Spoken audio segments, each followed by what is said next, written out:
Hello everyone. तो कैसे हो आप लोग। पिछले लेक्चर में हमने बात करी थी सिंक्रोनस एग्जीक्यूशन इन जावास्क्रिप्ट। ठीक है। तो प्रीवियस लेक्चर जो था हमारे पास वो किस चीज़ पे था। वो था सिंक्रोनस एग्जीक्यूशन पे। ठीक है। कि हमारा जो भी कोड होता था वो लाइन बाय लाइन एग्जीक्यूट होता था, इतना याद है हमें। और हमने इसका काफ़ी अच्छा एग्जाम्पल देखा था कोड लिख के। ठीक है, मैं थोड़ा रिकैप करवाता हूँ लेकिन ज़्यादा नहीं करवाऊँगा। तो हमारे पास जो थी चीज़ें, हमने पहले जावास्क्रिप्ट इंजन की बात करते हैं। ठीक है। हमारे पास जो इंजन है जावास्क्रिप्ट इंजन, उसमें हमारे पास क्या क्या चीज़ें थी। सबसे पहला देखो यहाँ पे, पहला चीज़ क्या है अपने पास। यहाँ पे थोड़ा जूम इन कर लेता हूँ मैं। सबसे फर्स्ट चीज़ मेरे पास यहाँ पे है, इसको क्या बोलते थे हम, कॉल स्टैक।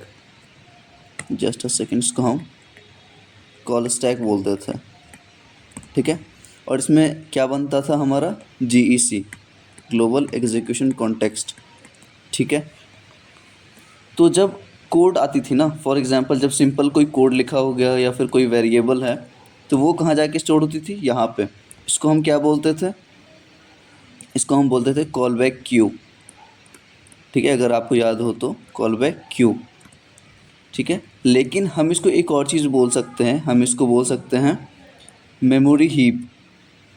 मेमोरी हीप, ध्यान से सुनना। आप अगर नोट्स बना रहे हो या फिर कोई समरी लिख रहे हो ना, तो ये चीज़ें लिखना कि आप इस चीज़ को क्या बोल सकते हो। कॉल बैक क्यू भी बोल सकते हो, मेमोरी हीप भी बोल सकते हो। ठीक है, इतना चीज़ें मुझे समझ आ गई। और अब हम क्या देखते हैं, GEC रहा ये, जस्ट अ सेकेंड। ठीक है। तो वेरिएबल जो बनता था हमारे पास, वेरिएबल जो बना वो इसमें जाके स्टोर हो गया। ठीक है। अब मान लो कोई फंक्शन आया मेरे पास, कोई फंक्शन आया, तो जब कोड स्टार्ट होता है तो स्टार्टिंग के टाइम में क्या बनता है हमारे पास, ग्लोबल एग्जीक्यूशन कॉन्टेक्स्ट। ठीक है। उसके बाद जो भी वेरिएबल्स होते हैं वो इधर आके स्टोर होते हैं कॉल बैक क्यू में, या फिर आप मेमोरी हीप बोल सकते हो उसको।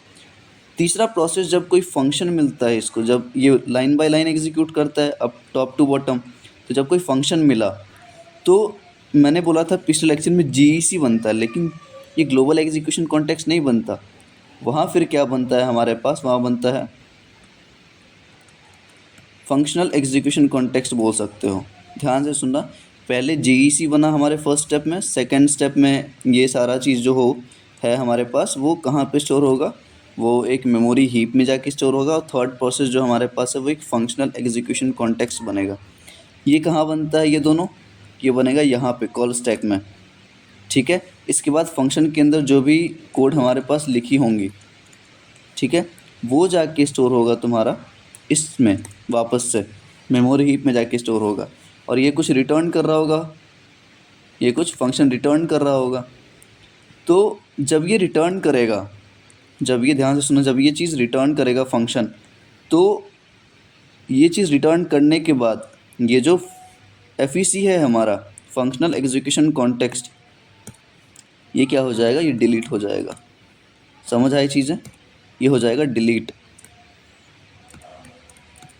तो यहाँ से मान के चलो मेरा पहला GEC था, यहाँ पे ध्यान से सुनना। जब कोड स्टार्ट हुआ तो हमारा GEC बना, ग्लोबल एग्जीक्यूशन कॉन्टेक्स्ट। फिर जब फंक्शन इसको मिला तो FEC बना फिर। ठीक है। इसके बीच में सेकेंड प्रोसेस ये है, हमारा सारा चीज़ यहाँ जाके स्टोर हो रहा है। जब ये सारा काम हो गया, जब फंक्शन रिटर्न हो जाएगा ना, रिटर्न होने के बाद ये चीज़ हमारा डिलीट हो जाएगा, यहाँ FEC। समझ आ गई, FEC डिलीट हो गया हमारा। अब देखो, अब वापस से कोई कोड है तो ठीक है, नहीं तो ये सारा काम ख़त्म हो जाएगा। ये पूरा हमारा जो कॉल स्टैक का काम है पूरा ख़त्म हो गया वो। ठीक है। ये पूरा ख़त्म होने के बाद अभी मैं थोड़ा सा इसको पूरा ही इरेज कर दूं, और ये पूरा काम ख़त्म होने के बाद हमारा क्या होता है, एक चीज़ यहाँ इसने डिफ़ाइन नहीं कर रखी, वो मैं कर देता हूँ।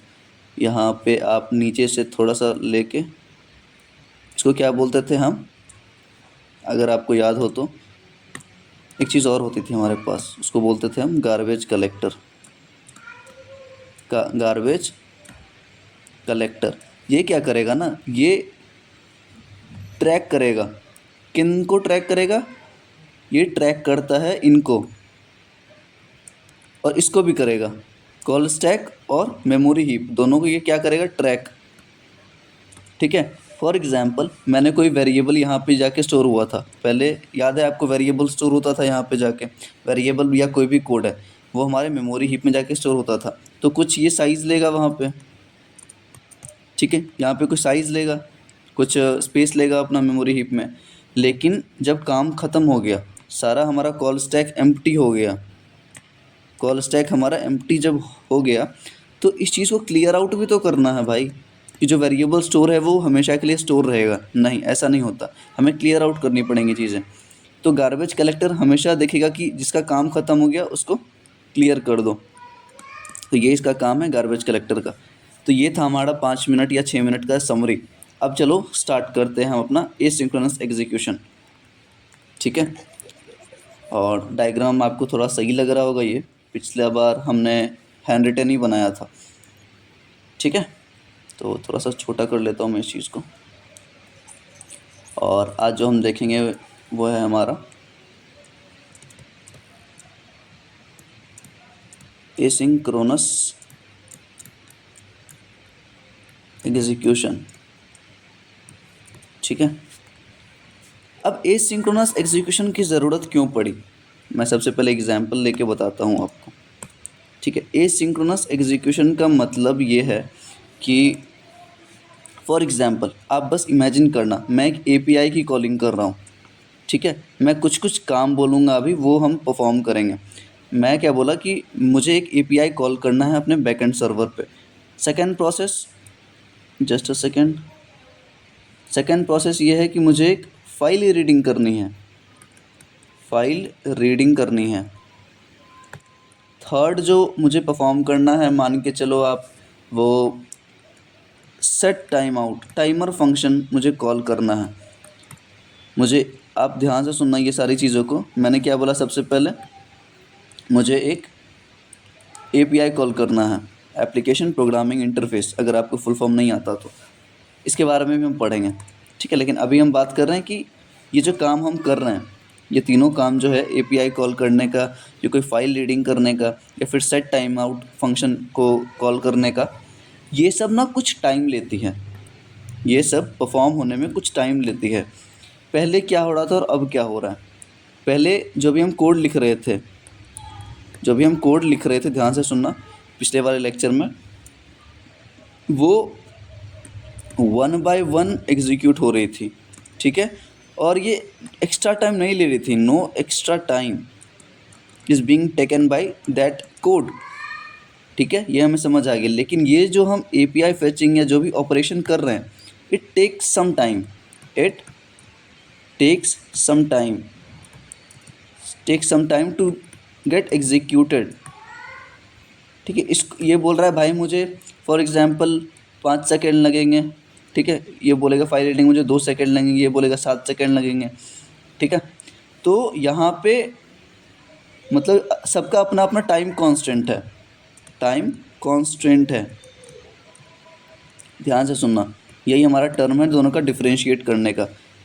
जो एसिंक्रोनस एग्जीक्यूशन होती है ना, वहाँ पे हर बंदे का, हर कोड का अपना अपना नौटंकी रहेगा, नाटक रहेगा कि मैं अपने हिसाब से टाइम फिक्स करूँगा, मुझे 5 मिनट चाहिए तो 5 मिनट ही चाहिए, उससे ज़्यादा या कम नहीं लूँगा मैं।